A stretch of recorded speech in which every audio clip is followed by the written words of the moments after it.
4 दिनों के कठिन अनुष्ठान महापर्व छठ का आज तीसरा दिन है। खरना के बाद आज बारी है पहले अर्घ्य की। आज डूबते हुए सूर्य को पहला अर्घ्य दिया जाएगा। बिहार झारखंड में छठ का पर्व काफी उत्साह और उल्लास के साथ मनाया जाता है। छठव्रती खरना की पूजा के बाद 36 घंटे के निर्जला उपवास पर हैं। परिवार में सुख समृद्धि, संतान प्राप्ति, संतान के दीर्घायु होने, सौभाग्य और खुशहाल जीवन के लिए छठ पूजा की जाती है।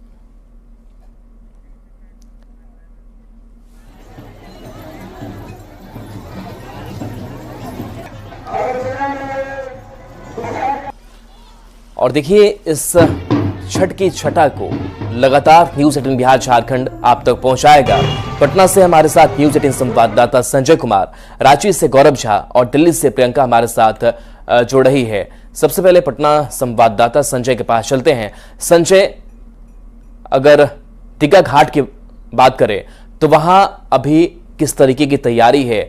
आज शाम में पहला अर्घ्य दिया जाना है।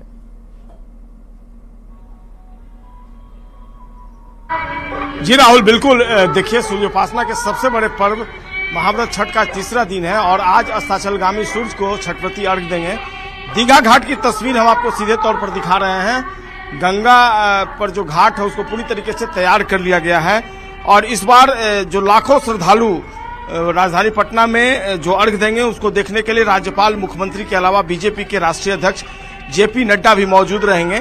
पिछले साल एक अनुमान के मुताबिक 12 लाख लोगों ने, जो 12 लाख छठव्रती थे, उन्होंने राजधानी पटना में अर्घ्य दिया था और इस बार इनकी संख्या बढ़कर 12 से 15 लाख के बीच जताई जा रही की संभावना कि 12 से 15 लाख जो श्रद्धालु होंगे वो इस बार छठ महाव्रत में अर्घ्य देंगे। राजधानी पटना में 500 से अधिक घाट है टोटल, अगर पटना की बात कर लें तो, और इसके अलावा पार्क हैं, तालाब हैं। इसमें 102 जो घाट हैं वो पटना नगर निगम के अधीन है और कुल मिलाकर अगर इन तैयारियों की बात कर ले प्रशासनिक स्तर पर तो नगर निगम काफी एक्टिव है। यहाँ तस्वीरों में आप देख सकते हैं जो बैरिकेटिंग की गई है उसके बाहर जाकर स्नान करने की मनाही है। एनडीआरएफ की भी तैनाती की गई है। एनडीआरएफ के जवान देखिए तस्वीरों में नजर आ रहे हैं। डिप्लॉयमेंट किया गया है एनडीआरएफ का भी, यानी कोई भी अगर अप्रिय वारदात हो तो उसको टैकल करने के लिए एनडीआरएफ के जवान भी यहाँ मौजूद रहेंगे। सुरक्षा के स्तर से राजधानी पटना की अगर बात कर लें तो 20 डीएसपी के जवानों को, एसपी और डीएसपी स्तर के 20 अधिकारियों को लगाया गया है। इसके अलावा एएसआई, एसआई और हजारों की संख्या में पुलिसकर्मी का डिप्लॉयमेंट किया गया है। चाक चौबंद व्यवस्था की गई है। पुलिस मुख्यालय की मॉनिटरिंग जो है वो लगातार जारी है और लगातार सीएम हाउस से भी मुख्यमंत्री नीतीश कुमार नजर बनाए हुए हैं और कुल मिलाकर इंतजामात जो है वो मुकम्मल है। बिल्कुल, तो मुकम्मल इंतजामात। और गौरव भी हमारे साथ जुड़े हुए हैं। राजभवन तालाब की गौरव अगर बात करें तो वहां किस तरीके की तैयारी है? क्योंकि लोक आस्था का जो महापर्व छठ है वो अलग अलग जगहों पर अलग अलग अंदाज में मनाया जाता है, अलग अलग रंग होता है। क्या तस्वीर है वहां से?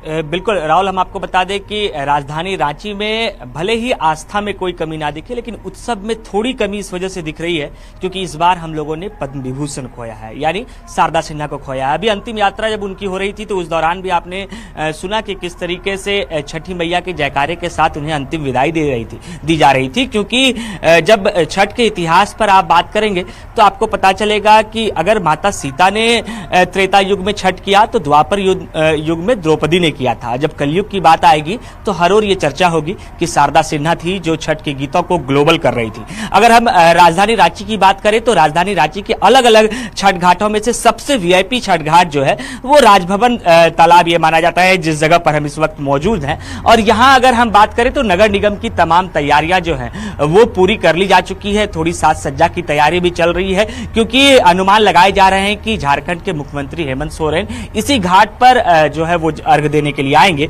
उनके साथ साथ हेमंता विश्व शर्मा जो झारखंड में चुनाव के सह प्रभारी हैं और आसाम के मुख्यमंत्री हैं, वो भी आज इस घाट पर आज शाम के वक्त या कल सुबह के वक्त अर्घ्य देने के लिए आ सकते हैं। अगर इस घाट की बात करें तो इस घाटों पर चेंजिंग रूम बनाए गए हैं, इसके साथ साथ बैरिकेड्स जो हैं बिल्कुल लगाए गए हैं। पूरी रखी जा रही है छठव्रतियों के लिए। और चलिए आपको दिल्ली के कालिंदी लिए चलते हैं। हमारी संवाददाता प्रियंका हमारे साथ जुड़ रही हैं।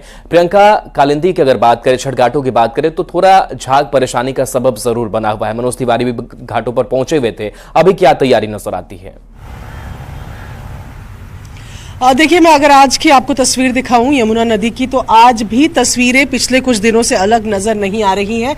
अभी भी आप देख रहे हैं कि झाग ही झाग नजर आ रहा है। हालांकि प्रशासन की तरफ से डिफोमर जो है, जो झाग को कम करते हैं, उसका छिड़काव लगातार चल रहा है। आप देखेंगे स्पीड बोट चल रही हैं, इनमें डिफोमर लगे हुए हैं। लगातार इन जो बोट्स हैं, जो नाव हैं, इनमें डिफोमर को ले जाकर इन झागों के ऊपर स्प्रे किया जा रहा है ताकि ये झाग कम हो या खत्म हो। लेकिन जिस तरीके से लगातार हम यमुना नदी की बात करते हैं तो बेहद टॉक्सिक, बेहद जहरीली जिस तरीके से इसमें केमिकल मिलते हैं उसके बाद हो गई है, जिसकी तस्वीरें साफ नजर आती हैं। सिर्फ झाग ही झाग नजर आ रहा है। हालांकि प्रशासन की तरफ से लगातार झाग को खत्म करने की कोशिश की जा रही है। यमुना में किसी को भी डुबकी लगाने की इजाजत नहीं है। दिल्ली में एनजीटी के द्वारा ये बैन लगाया गया है क्योंकि उनका कहना है कि यमुना का पानी इतना जहरीला, इतना खराब है कि वो शरीर को नुकसान दे सकता है। इसीलिए यहां पर कोई भी घाट बना हुआ भी आप नजर नहीं आएगा आपको। कृत्रिम घाटों को बनाया गया है, यमुना के कुछ घाटों से पीछे की तरफ घाटों को बनाया गया है, लेकिन यमुना के पानी को इस्तेमाल ना करें, इस तरीके के बैन दिल्ली में लगे हुए हैं। और उसका कारण भी साफ आपको तस्वीरों में नजर आ रहा है। जिस तरीके से झाग जहरीला पानी बना हुआ है, इसी वजह से जो व्रती है, या तो वो अपने घरों में, पार्कों में जिस तरीके से एक गड्ढा बनाकर पानी वहां पर फिल किया जाता है और उसके बाद वो शाम को डूबते सूरज को अर्घ्य देने का हो या कल सुबह की बात प्रियंका, तो एक वैकल्पिक व्यवस्था भी की गई है कि आप वहां पर डुबकी नहीं लगा सकते, इसलिए लिहाजा जो कृत्रिम तालाब बनाए गए हैं वहां पर आप छठ पर अर्घ्य दे दें। चलिए एक बार फिर से पटना आपको लिए चलते हैं और पटना में जो छठा है वो काफी विहंगम दिखती है। और क्या और व्यवस्था है, छठ व्रती किस तरीके से इस छठ को मनाएंगे, संजय?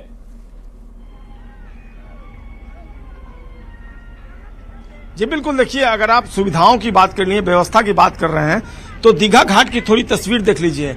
सुरक्षा के लिए यहाँ तमाम तरह के प्रबंध किए गए हैं। वॉच टावर तक बनाया गया है। देखिए यहाँ पर कैमरा पर्सन दिखाएं, वॉच टावर है और वॉच टावर के ऊपर पुलिसकर्मी रहेंगे। केवल क्राइम कंट्रोल इसका मकसद नहीं होता है, क्राउड मैनेजमेंट भी एक बहुत बड़ा मकसद है। चेंजिंग रूम बनाया गया है और सबसे बड़ी बात ये देख लीजिए, ये गंगा के उस पार की थोड़ी तस्वीर अगर कैमरा पर्सन अजय दुबे दिखाएं, देखिए वहां पर कई घाट पर व्यवस्था की गई है और यह व्यवस्था डिस्ट्रिक्ट एडमिनिस्ट्रेशन पटना ने ही की है।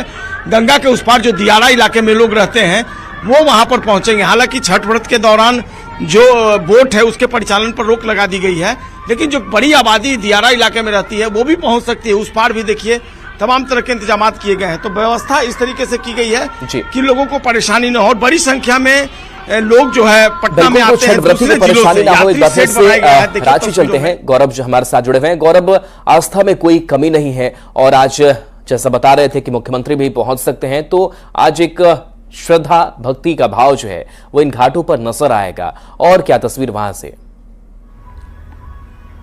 बिल्कुल, उसी तस्वीरों को हम आपको दिखा देना चाहेंगे कि सामने अगर कैमरा थोड़ा पैन करेंगे तो आपको नजर आएगा कि नगर निगम की क्या मुस्तैदी है। साफ सफाई, उसके साथ साथ फॉगिंग की जो तैयारी है वो नगर निगम ने कर ली है और इसी वजह से जो नगर निगम की गाड़ियां हैं वो अलग अलग तालाबों पर साफ सफाई के लिए पहुंच रही है, क्योंकि तालाबों पर किसी भी तरीके की गंदगी ना हो। क्योंकि जो तस्वीरें हमने यमुना की देखी है वो राजधानी रांची या पटना के लोग नहीं देखना चाहते हैं। इसी के एहतियातन आपको इस तरीके की तस्वीर तालाबों के आसपास की सफाई की दिख रही होगी। अगर रांची की बात करें तो कुल 72 छठ घाट जो है वो राजधानी रांची में है। इसके अलावा छोटे मोटे जो तालाब है उसकी गिनती नगर निगम नहीं करती है, जिसमें से 25 छठ घाटों को बैरिकेड किया गया है और इसके अलावा जो 68 छठ घाट है उनमें से 300 से अधिक। चलिए बिल्कुल, तो देखिए प्रशासनिक तैयारी भी पूरी है कि छठ व्रती को कहीं से कोई परेशानी नहीं हो। बहुत बहुत शुक्रिया संजय इस तस्वीर को दिखाने के लिए। हर